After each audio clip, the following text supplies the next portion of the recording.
Bonjour. Nous allons nous attarder aujourd'hui sur les revenus passifs, en voyant comment les générer et les optimiser. Nous commencerons par définir ce qu'on entend par revenu passif. Nous dresserons un panorama sur les nombreuses possibilités de revenus passifs issus du patrimoine. Enfin, nous explorerons d'autres pistes de revenus passifs.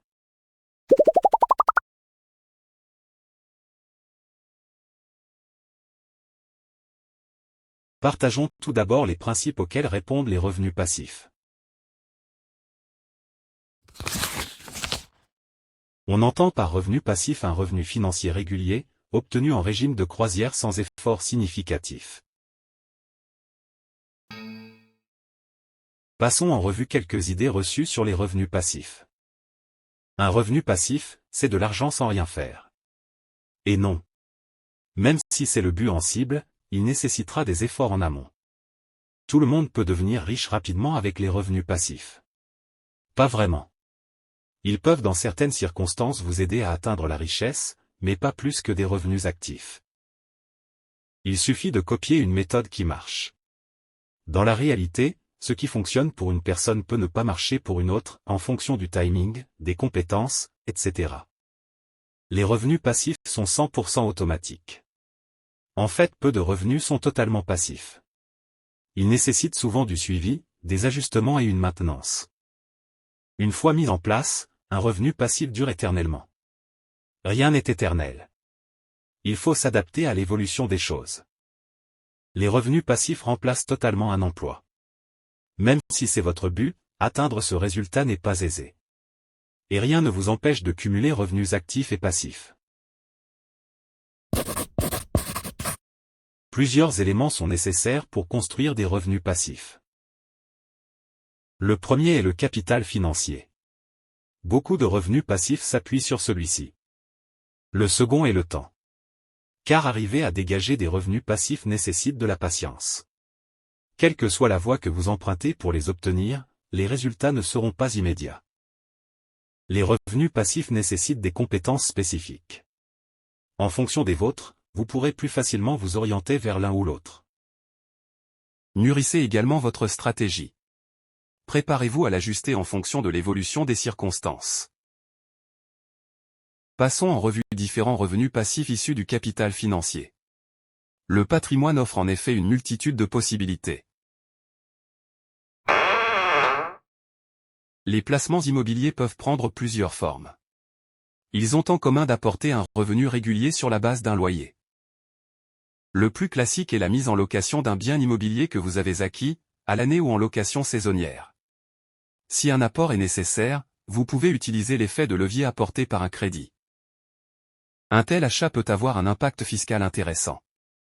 Dans une perspective d'indépendance financière, c'est une opportunité intéressante, vous investissez et tirez parti de la réduction fiscale pendant la phase de préparation, et vous continuez de toucher les revenus passifs par la suite. Attention à bien prévoir la gestion locative, en direct ou en la confiant à un professionnel. Pensez également que vous pouvez vous retrouver, tôt ou tard, confronté à une carence locative et des frais d'entretien ou de réparation. Une alternative est là, pierre-papier. Il s'agit d'investir dans des SCPI qui vont acquérir et gérer un parc immobilier. Cela vous épargne toute la gestion et les difficultés liées à un bien physique. Attention dans ce cas aux frais d'entrée qui peuvent être très élevés, 15 à 20%. La rentabilité n'est d'ailleurs pas toujours au rendez-vous. En effet, la SCPI est confrontée aux mêmes difficultés et frais qu'un propriétaire bailleur.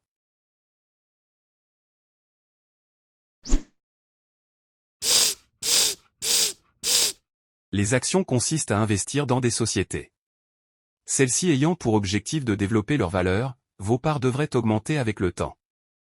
Mais au-delà de la croissance du patrimoine apporté par l'évolution de la valeur des actions, celles-ci permettent également de percevoir un dividende annuellement, décidé par le conseil d'administration de l'entreprise, et correspondant à une redistribution du résultat de celle-ci.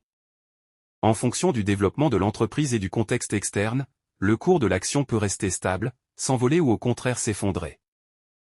Il existe plusieurs produits permettant d'investir dans des actions. Le plus intéressant reste le PEA, qui, passé 5 ans, exonère les bénéfices de l'impôt sur les revenus.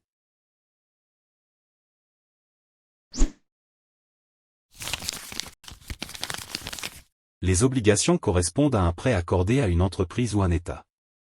Le capital fourni est rendu à l'échéance. Et pendant tout le prêt, un coupon distribué régulièrement rémunère celui-ci. Les obligations permettent de dégager une rentabilité connue en partie à l'avance et qui dépendra du contexte et de la durée. Le risque associé aux obligations, même s'il est faible, réside dans le fait que le bénéficiaire du prêt peut se retrouver en incapacité de rembourser le prêt.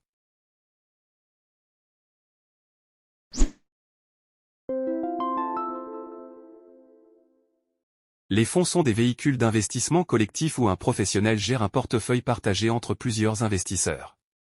Parmi eux, les OPCVM, organismes de placement collectif en valeurs mobilières, obéissant à des règles strictes.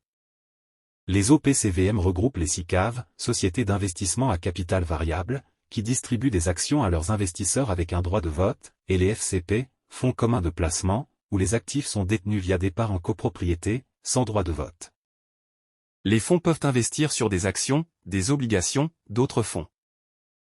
L'avantage d'un fonds est qu'il est géré par des professionnels auxquels sont assignés des objectifs de performance. De plus, il se base sur des actifs différents, et bénéficie en conséquence d'une stabilité conférée par la diversification. En contrepartie, les frais d'entrée, de gestion et éventuellement de sortie, peuvent être élevés, 4 ou 5%.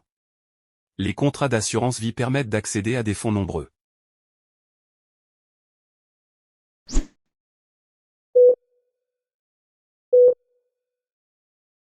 Les ETF, Exchange Trade Fund, c'est-à-dire fonds négociés en bourse, aussi appelés trackers, visent à répliquer la performance d'un indice boursier, comme le CAC 40 par exemple. Pour cela, l'organisme qui gère le TF réplique en tout ou partie un portefeuille constitué de toutes les valeurs qui forment l'indice. C'est un outil très utile pour diversifier ses investissements, sans avoir à s'y connaître particulièrement. De plus, les ETF ont des tarifs nettement inférieurs à ceux des fonds, moins de 1%.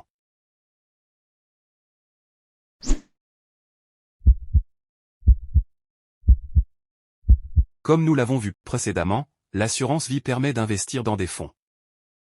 Mais elle offre également la possibilité à son propriétaire d'investir en euros. Cette part investie en euros sera rémunérée selon une performance connue a posteriori. Elle présente l'avantage d'être garantie en capital. L'assurance vie apporte une protection partielle contre l'impôt sur les revenus. Au-delà de 8 ans, les bénéfices imposables font l'objet d'un abattement. Enfin, l'assurance vie est un moyen efficace de transmettre une part de son patrimoine à un bénéficiaire en limitant les taxes sur la succession.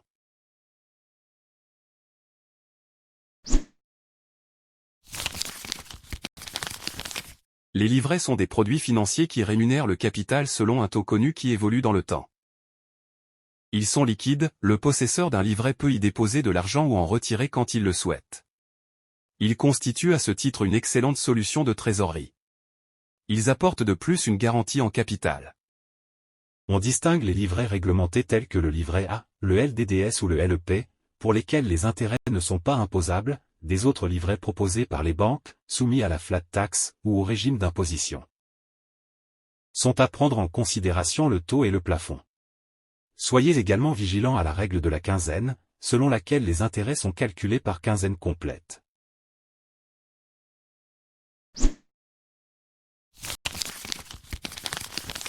Les comptes à terme consistent à déposer un capital, bloqué jusqu'à une échéance, quelques mois ou années, et pour un taux de rendement, comparable à un livret, connu. Les comptes à terme apportent la garantie du capital mais empêchent toute utilisation de celui-ci avant l'échéance. Les revenus des comptes à terme sont soumis à la flat tax ou à l'impôt, au choix.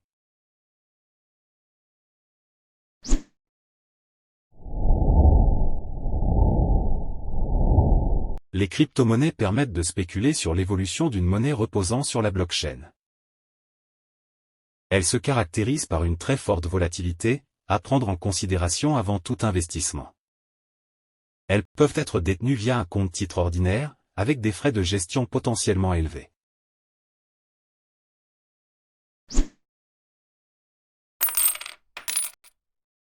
Il est possible d'investir dans des actifs physiques tels que l'or ou les métaux précieux, en comptant sur une évolution favorable de leur cours. L'or peut être acheté auprès d'un professionnel sous forme de lingots ou de pièces. Il est possible de le revendre en s'acquittant d'une taxe, sauf à pouvoir montrer une preuve d'achat avec une ancienneté suffisante.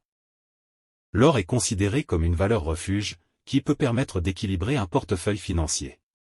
Mais les revenus passifs qu'il permet de dégager ne peuvent être que ponctuels puisqu'ils consistent en une vente.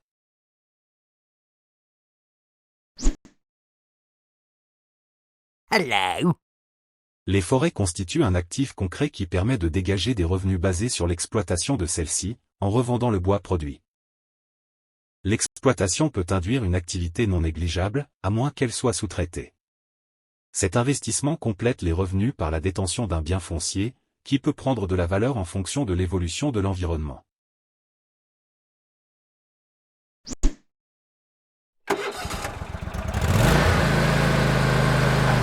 Les terres agricoles constituent un autre actif foncier qui permet de produire un revenu. Cela passe, comme pour la forêt, par une exploitation du terrain, qui peut être sous-traitée.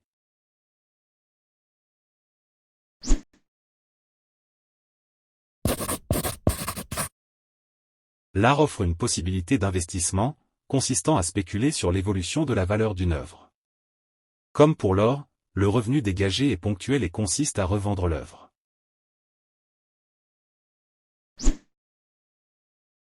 Voici maintenant quelques idées de revenus passifs non basés sur le capital. Dans le domaine des contenus numériques, les possibilités ne manquent pas. Dans chaque cas, il s'agit de produire un contenu numérique, puis de le vendre ou bien de générer une audience suffisante. En fonction de vos compétences et de vos centres d'intérêt, vous pouvez opter pour un site web, un livre numérique, une chaîne YouTube, une formation en ligne, une application mobile, la photographie, la musique, etc. Développez un réseau pour vendre davantage de contenu et diversifier vos revenus.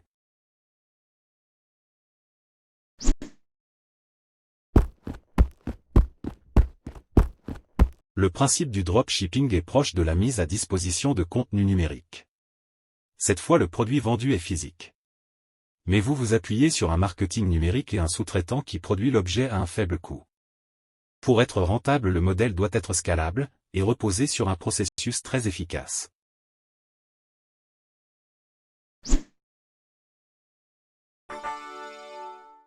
Si vous détenez un savoir-faire ou une invention, vous pouvez déposer une licence ou un brevet qui vous permettra d'en tirer profit en obtenant des royalties en contrepartie de son exploitation par des tiers. Attention! L'entreprise est périlleuse.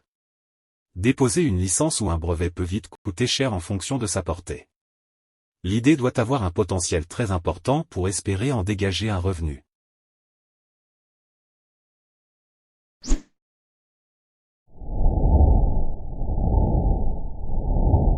Louez tout le matériel que vous avez à votre disposition, comme les outils de bricolage par exemple. Cette offre a peu de possibilités, sauf si vous disposez d'emblée de beaucoup de matériel à proposer.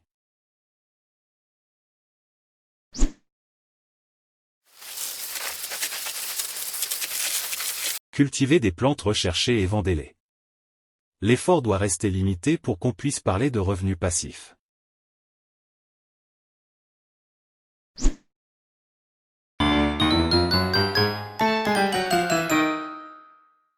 Vous pouvez opter pour l'élevage d'animaux à faible entretien, comme des poules pour vendre des œufs, des abeilles pour le miel, des escargots, des vers de terre pour le compost.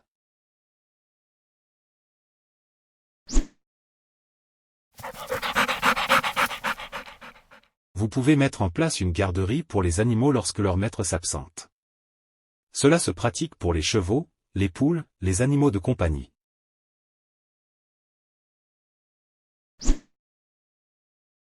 C'est terminé pour aujourd'hui. Notre prochaine vidéo sera consacrée aux impacts personnels d'une vie sans travail. En attendant, vous pouvez consulter mon site pour accéder à divers articles et ressources en lien avec ce sujet, et interagir sur le forum. Merci pour votre attention. Si vous êtes intéressé par ce contenu, n'hésitez pas à liker la vidéo et à y laisser un commentaire. À bientôt.